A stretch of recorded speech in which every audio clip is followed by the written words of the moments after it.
Debasmita Samaddar, normally going by Debbie.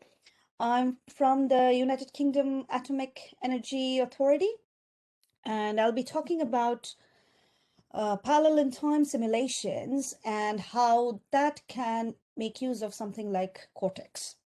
So I have divided the talk into several sections, I would say.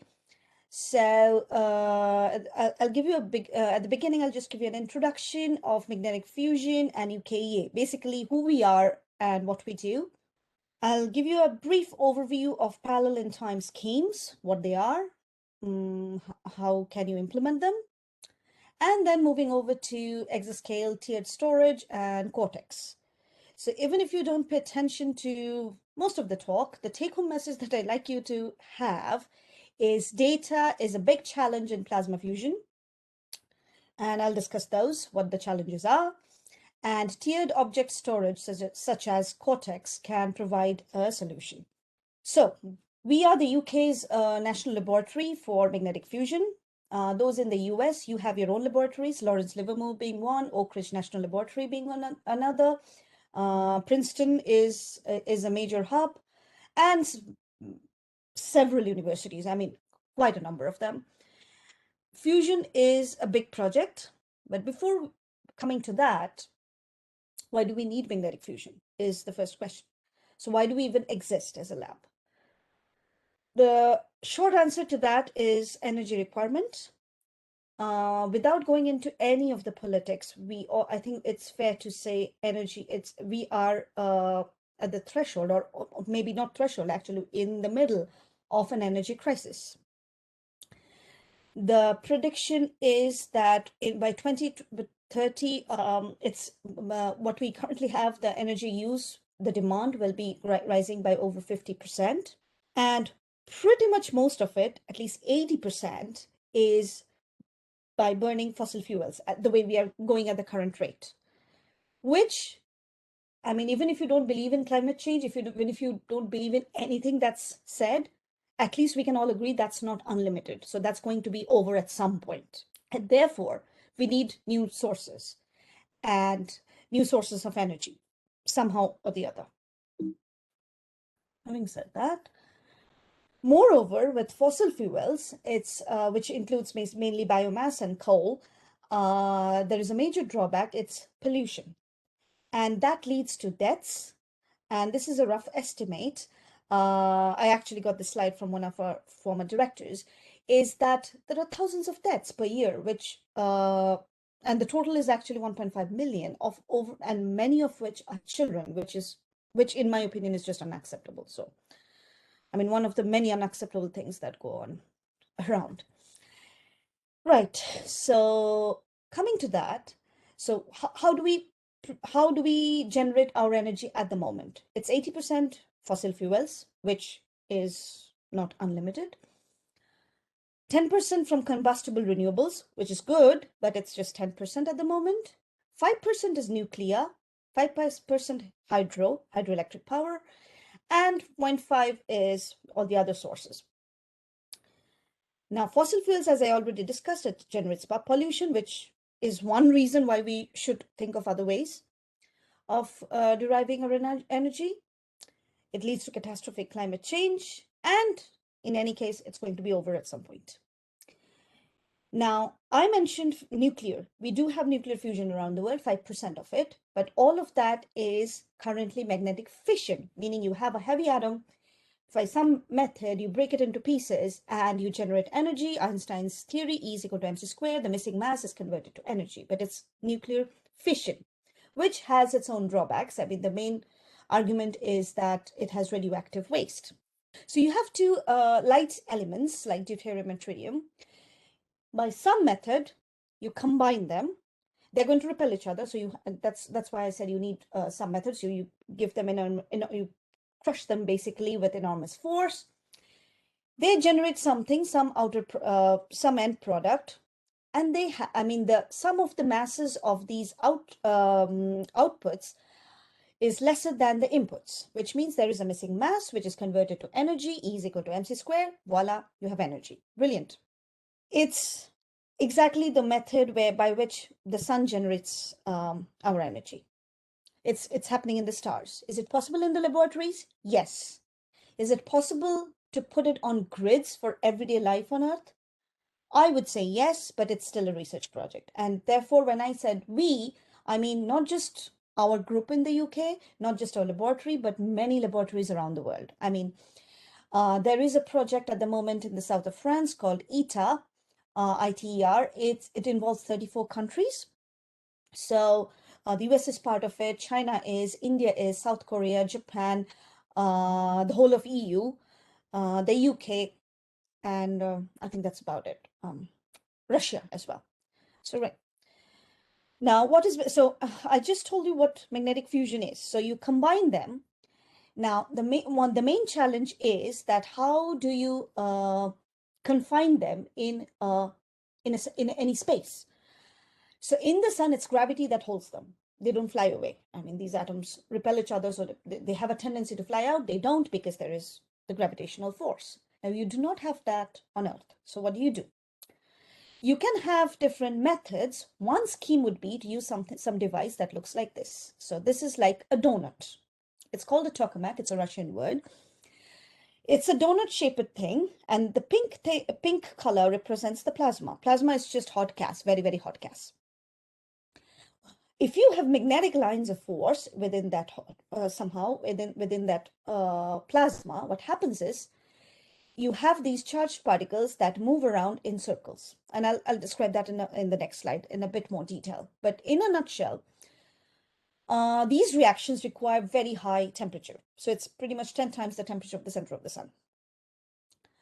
But the plus is that the sources are virtually unlimited. Deuterium is abundant in seawater. Tritium is produced from lithium, which is also abundant in nature. They can be held together by magnetism. There are several other ways, but magnetism is currently the most researched area. And the machines that currently run fusion also use magnetism, most of them. And it's relatively environmentally friendly, meaning it does have radioactive waste, no denying that, but it's less than 100 years, which is much less than the nuclear fission methods that we currently have. Now, there are three parameters that decide how good your fusion performance is. So you have one of these devices called tokamaks, which I just showed you on the previous slide. So you have that donut-shaped structure.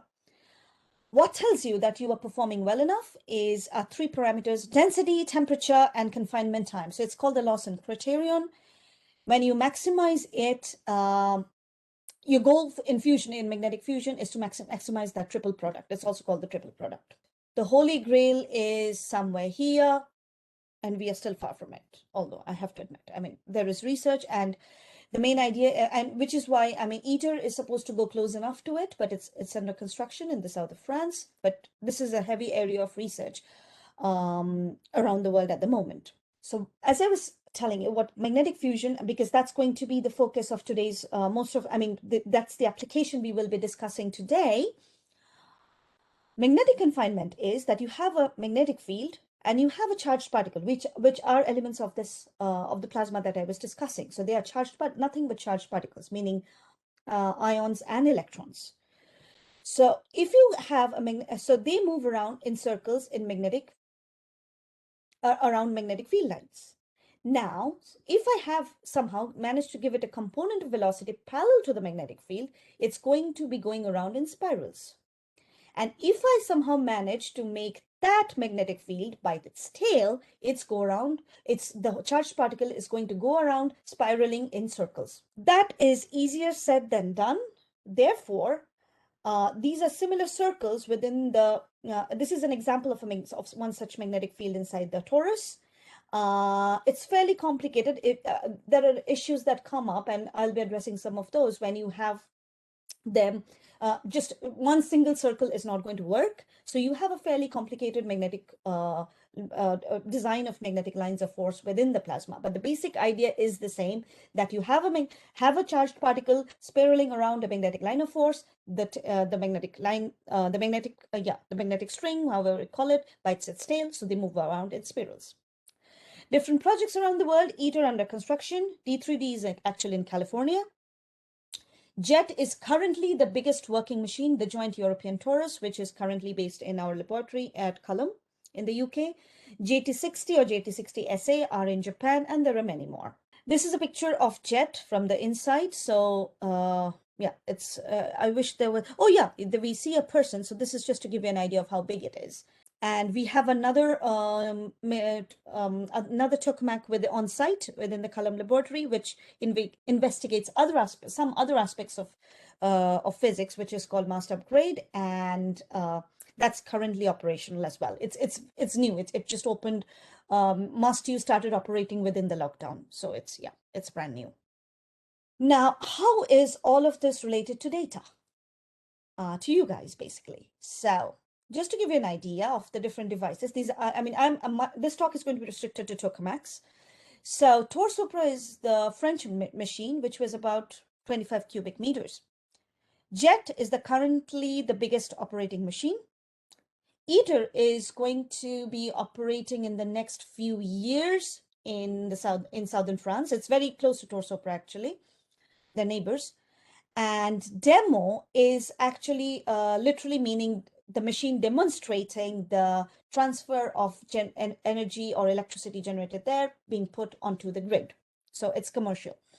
And demo is in design phase in different countries. So the idea currently is that although ITER is a multinational project, demo is going to be developed individually by different countries. But in relation to data, just to give you an idea, that MAST, which is the predecessor of MAST-U, generated some few GB of data per day. So that was at the very beginning. Brilliant. ITER, on the other hand, is already going into petabytes, and demo is going into the order of hundreds of petabytes per day. Bottom line, in one day, ITER is going to produce more data than what JET has generated in 35 years. And that is a problem. So storing all that data, analyzing them, and ITER is a project where you won't have people on site. And in demo, definitely, I mean, you are not having, you are not sitting there. And demo is an experimental project. So there, I mean, the issues of analyzing, retrieving data is more relevant.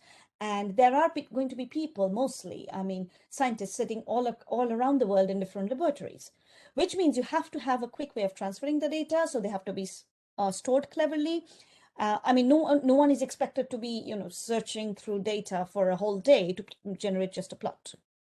So that itself is a challenge by itself. Now, that was data. The data I was talking about was the data generated by an experiment.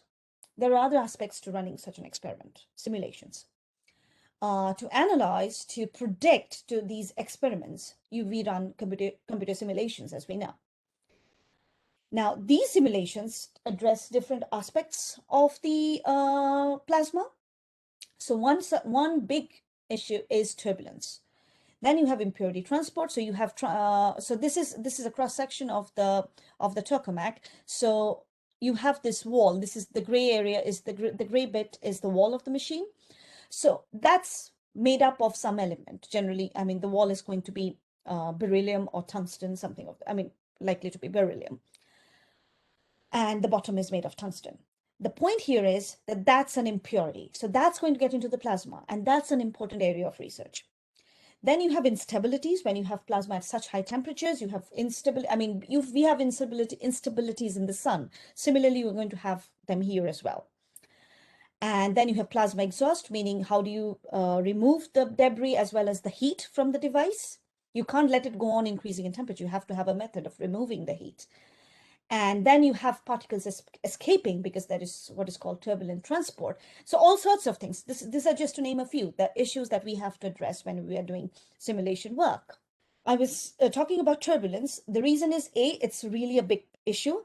No one at the moment can claim that we understand turbulence. And turbulence, not just in fusion plasma, we have equations sort of to simulate what's going on, but we don't really clearly understand or answer every question that comes with turbulence. And that includes turbulence in the ocean, turbulence in the upper atmosphere, anywhere. So turbulence is a very relevant topic, not just in fusion plasma. Now, why do we have turbulence in a tokamak? I'll just have one slide on that. It's basically, it's pretty simple. That is that you have a temperature gradient. So you have the very hot plasma at the center of the tokamak, of this donut shaped thing, and the walls are at the room temperature. So therefore you have a temperature gradient. Now nature just hates gradients, so which is why we have a waterfall, for example. It hates gradients. Water falls from a height. Similarly, you have a temperature difference here, temperature gradient, and you have particles moving, and this generates eddies if you do a fluid simulation, and you have these particles gradually traversing from the core of the plasma and escaping to the wall. Now, that's something that we want to stop. We do not want the hot plasma to be escaping. And therefore, you have to, so it's basically always constantly fighting against nature. And therefore, you need to understand at least some aspects of turbulence, even if you don't understand all of it. So turbulent transport is a challenge. How do we tackle that? We tackle that by doing simulations, but it has its own loopholes. So there are multiple codes. Several in the US. Obviously we work together, but there are some codes that are generated in European labs, some in the UK, some in Europe. In different places. This is I just chose because the right one is something that I have used. It's a vorticity. So the vorticity turbulent in a turbulent plasma, vorticity fields look like that. And this is actually a typical use case simulation on Cortex that we have is a code called Bout++. It's heavily used in Lawrence Livermore, but it was developed initially at the University of York. The guy who developed, I think he was at that time in Colum, though. So anyway, it's called Bout++. So this is just to give you an give an idea of how the field looks like. So this is a cross section of the tokamak. These simulations, as I was saying, take months, sometimes years. So a whole year. And then you discover something, you made a mistake, so you repeat that. And this is not feasible. Therefore, people have been, for over the past several decades, people have been investigating parallelization, options for parallelization. And the standard methods do work up to a certain point, like spatial parallelization. The standard methods using MPI, etc. But as we all know, they have their own limits. After a certain point, you increase processes, it doesn't increase anymore. Your speed up doesn't improve anymore. Therefore, you need to find another way. Another way would be time, is what we propose. And this has actually been, this is not a proposal anymore. This is something that's used and is readily used and although it's still a topic of research from investigating methods to improve upon that. And what do I exactly mean by parallel in time? Let's say this is just a cartoon, though, that along the x-axis you have time. So T1, T2, T3, T4, etc., different points in time. And let's say you have a functional, say, energy. It could be anything else that for which you know the initial value, that is at t equal to 0. You want to know the value at a future point, such as t6.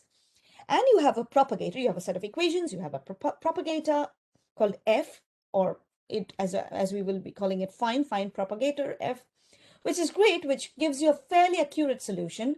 The flip side is that it takes forever. So this is the solver I was talking about that takes about a year, sometimes at least a few months to compute.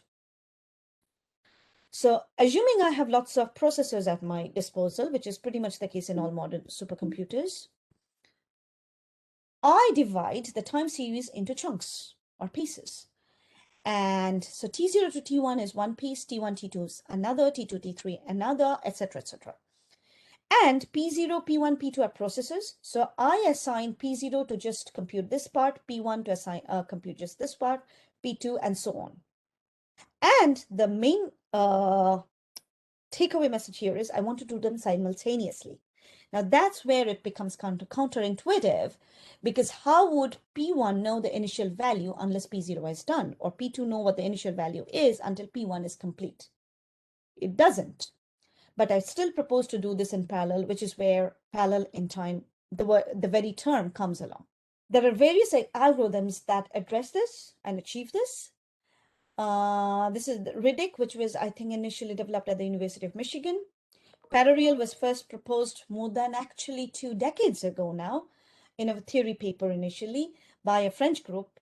And fast is mainly, I think, mainly used in Ulish at the moment, but definitely it's an American group also as well that uses it. And there are several other techniques, but these three are by far arguably the most common ones, most common approaches. They all use what is called the predictor corrector technique. Different ways of using them, but the bottom line is a predictor corrector method. I'm going to focus on parareal because I have to cover, there's a restriction on time, and our main focus is also to cover how data becomes important and how it's tackled. So I'll just focus on the parareal algorithm. Also, the other reason being parareal is I'm biased, but I would say that's the easiest to implement, and that has seen the most amount of application in fusion plasma. So what is the algorithm on the first place? What does it do? So I'll give you a brief overview. So as I said initially, that you have this time series, you split it up into pieces. And this black line that we see is achieved by F, the find solver, which takes ages. So you can't use that. So what do? What we do is, let's say we have a coarse solver called G. What G does is takes the initial value, goes very quickly from here to here. The good thing is that it's very, very quick. The bad thing is that it's not accurate as is clearly obvious from this plot.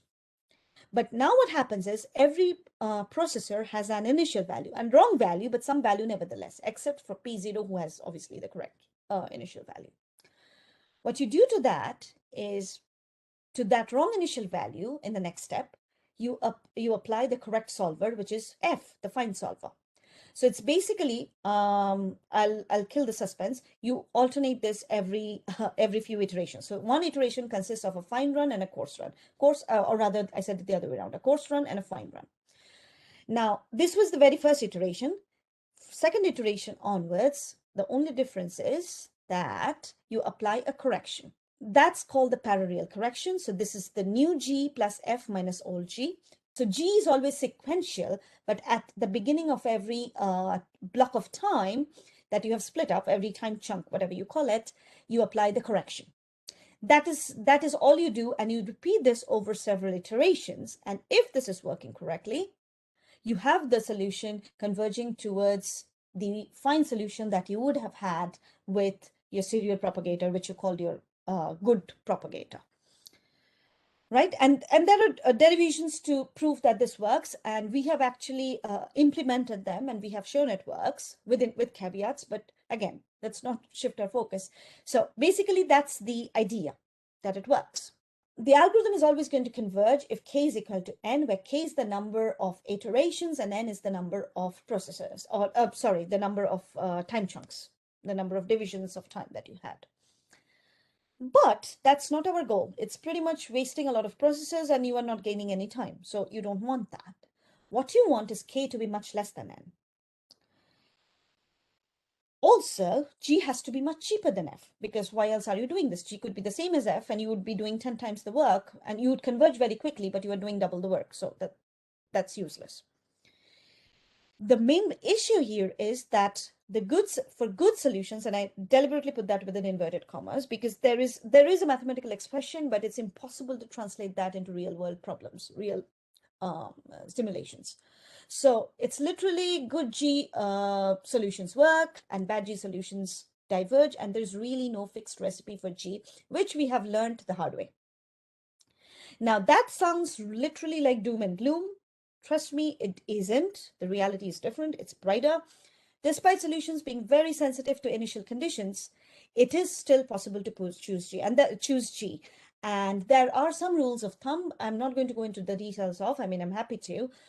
If you have questions later on, and I can give you references of several papers where we have explored different Gs. And there are some rules of thumb which you can follow. And bottom line, it's possible to achieve time parallelization, even in a very complex simulation such as turbulence, full-on turbulence. just to summarize, and without going into the details, you can have some G, so you can ignore some of the physics, you can have a reduced grid, or use a completely different G. For example, you were using a fancy solver, you just replace that with a Runge cutter and see what happens. Just some of the options. Slight shift of focus, but very relevant, is that to achieve all of this, to do the whole parallel in time computation, you could use MPI, which I started off using at the beginning. And I mean, I'm speaking from experience here, is that if you have a ready framework, life becomes much more easier. And we have just that, which is, there are several of them, but I mean, the one I found most useful is called the Ips Framework, which is currently installed on Cortex as well, or Miro, as I'm more used to calling it because I'm from the Sage family. So it's on Miro, we have it up and running. It's called IPS. So this was developed by Lee Berry and his team at Oak Ridge National Lab. Now it's portable, it's written in Python. It allows you to do hybrid parallelization, so you can combine space with time and whatnot.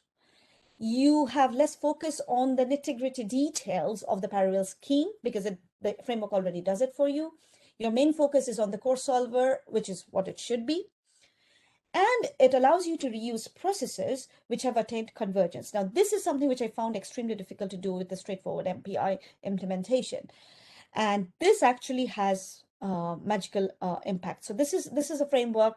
I mean, there is a very similar framework that was, I think, developed by a Canadian group. You can look it up. It's called Pipeline Parallel, I think, which is very similar, but I don't think it has had that much popularity for whatever reason or usage, at least in the Fusion community. Or yeah, I can think. I mean, it's there. There are papers on that, but it hasn't been used for big problems. That's all I'm saying.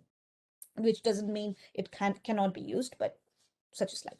Having said that, so basically we have this framework that runs on Cortex or Miro, and what I just mentioned was the last line here is that reuse of processors. So basically let's say in the second iteration, you have convergence up to here. So P0, P1, P2, P3 are free.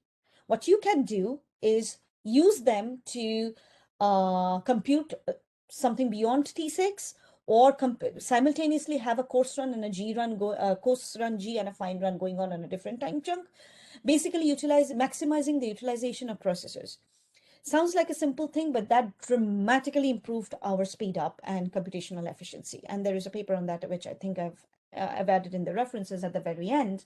So that is the only reason. I mean, when I say it, it sounds like, yeah, that's the obvious thing to do.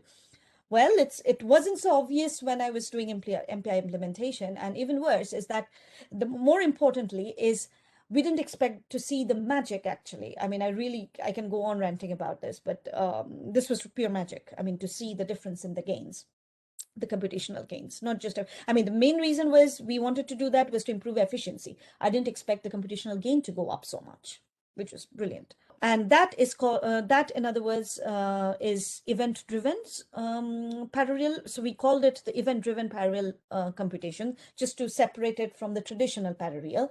Traditional parallel is you are splitting it up and you are using the time series and you're using a predictor corrector approach.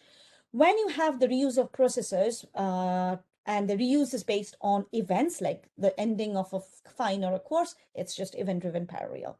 And all the rest, I mean, basically all the work currently we are doing on Cortex is based on, is using event-driven parallel.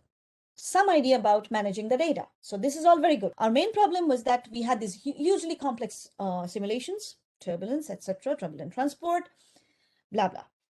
Now, how to speed them up? We found a way to speed them up, but we hit another roadblock, data. Now, perfect data storage in a perfect world should allow me to easily achieve visualization in situ. I should be able to visualize whatever I like. There should be checkpointing. Again, for that, you need to be able to read and compare data that's generated by running the code. And I should be able to analyze random variables at different stages of the simulation. So, and particularly for a parallel-like simulation, sometimes it's crashing, for example. I want to understand, I mean, I'm just giving an example. I want to understand why is it crashing? I need to look at variables across various iterations. right? So there can be various scenarios. So I should be able to manage that data easily. Question is, how complicated is that for our typical simulations? It's fairly manageable when we have short serial runs that are most common before we use parallel in time methods. So it's the time series. So sorry, I should have added a label to the axis. So so the x-axis is time and the y-axis is some functional. Let's say energy. So for a small enough time series, that's okay. Of the order of I'll give you numbers in a minute. So it's fairly small. Just to compare visually. But that's not what I want. Turbulence simulations demand very long simulations. You have to run them for a very long period of time, computational time, computation time, basically a very long time series in order to get the statistics that you want. And that already generates much bigger data. But now enters parallel algorithm, which means does this whole computation very quickly, but it has multiple iterations. So the data sort of looks like this. So each colored layer represents a different iteration. So now you are starting to build up. Looking at the numbers, a parallel run typically generates 3 times of the data per time step. And this is roughly speaking. I mean, it could be more. 3 times y, you have data generated by the G, the coarse, the fine, which was anyways, I mean, generated by an F run. But now with the parallel, you have an additional G, the standard fine run, and with the parallel correction, you are generating a corrected value of all these variables. So basically, 3 variations of what you already had. So 3 times the data. Now, about standard codes, which are currently used, definitely not, I mean, if I'm talking about a code that is nowhere close to what we would want, meaning excluding most of the physics, it's about 100 megabytes per time step on a serial run. So about for 100,000 time steps, a series consisting of 100,000 time steps, with parallel, you'll have 30 terabytes per iteration. For a complete physics simulation, with all the bells and whistles, it's about 3 terabytes per time steps. These are over the envelope. And now you're entering interesting territory. 3 terabytes per time step. So about 300,000 terabytes per iteration. Fantastic. Complex simulation. So at least we are talking about 20 iterations here. So now we are entering in the zone of exabytes. And that for visualization, for analysis, for pretty much everything, analyzing crashes, analyzing results. Yeah, so there you are. So that's the kind of challenge we are facing. So I just like this picture. So the current serial run is basically, you could compare that to that if we are asked to find just a given sentence in a given page in a book, hidden in a bookcase. Tough, but doable. I mean, if you're smart enough, if you know the pattern, you can do it. If you can read literally, you can do it. But the regime or the scenario we are discussing or targeting here with exascale machines and exascale data is that you find the same sentence hidden somewhere in a big city. So first, you need a map of the city. It's hidden somewhere. You don't know the city. First, you need a map. Second, more importantly to me, is getting the map is relatively easy. What's more important is how do you traverse most efficiently through that map? And that, in my view, is tiered storage, that you have an idea and you are able to store things intelligently, in the sense that the ones that you need are at a faster tier and you can push backwards and forwards, and there is movement between tiers. So that's where the whole magic of Cortex comes in.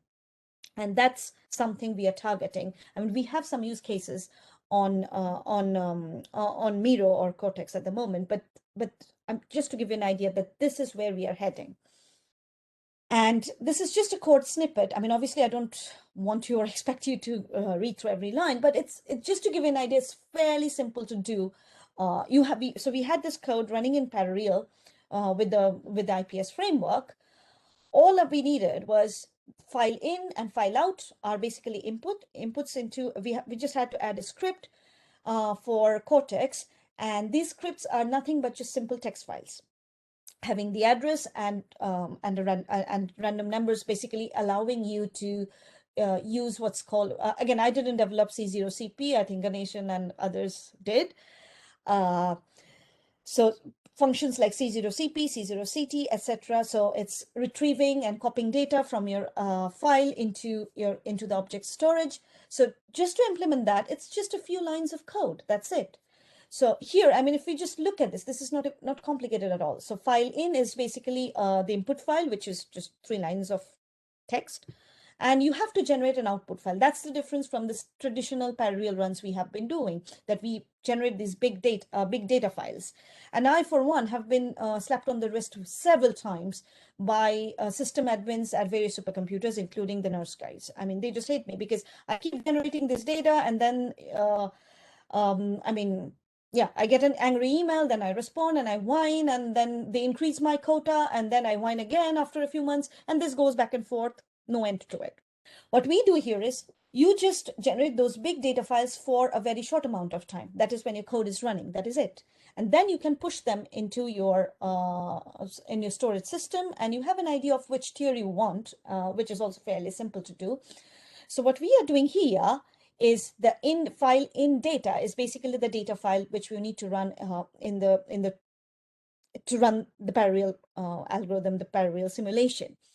And file out data is the file that will be generated at the end of the run. So you have an ID to be read in from the first file, and 2 numbers, which are basically, I think, called addresses. I mean, basically 2 numbers, in my opinion. For the sage people, it might have more significance. To the layperson like me, it's just basically 2 numbers giving you the address of the object. And then you are just doing a standard run. So C0CT is retrieving the file, and you run your code. So this last line is basically running the code. And once you're done running the code, you want to put it back. So you generate 2 random numbers, which are again the addresses of the object. You do a C0CP, job done. And basically you copy those the numbers that are generated, basically the random numbers, which are the addresses, into an output file, and job done. It's as simple as that.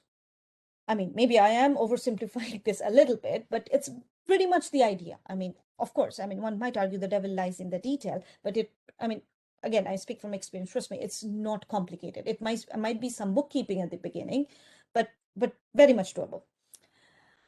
So just to summarize, you have a legacy serial code. So because all of this is, I mean, Sage itself is still in a research phase, but the approach I would normally take is you have the legacy serial code. So you convert that into the parallel framework, which is what I've been doing, for example, with about ++ code. So it's a serial code. I mean, it's better than most of the legacy codes, but yeah, it's a standard serial code. You convert that, you port that into a framework. If it were me, I would use the Oak Ridge one, but you are welcome to use any other framework of your choice. So import that into a parallel framework, make sure that works, good. Then basically add a script to convert it such that it runs on Cortex. So basically modifying the IO, the files that are generated. So it's basically 3 simple steps. And these are some of the references. So the first paper, as I was saying, is a French paper, actually, which gave the details of the algorithm, which it introduced, which is, I mean, it's amazing. It's about 2 decades old now. And actually, these are some of the applications, but the framework was introduced in Berry's paper in 2012. Thank you for your attention, and I'm happy to try and answer any of your questions. Everybody who wants to ask a question, I've turned on the ability to unmute yourself, although we already have a question in the chat, which is from Sai, and it's how hard was it to convert your parallel code to use Cortex motor / Miro? It looks like it was simple.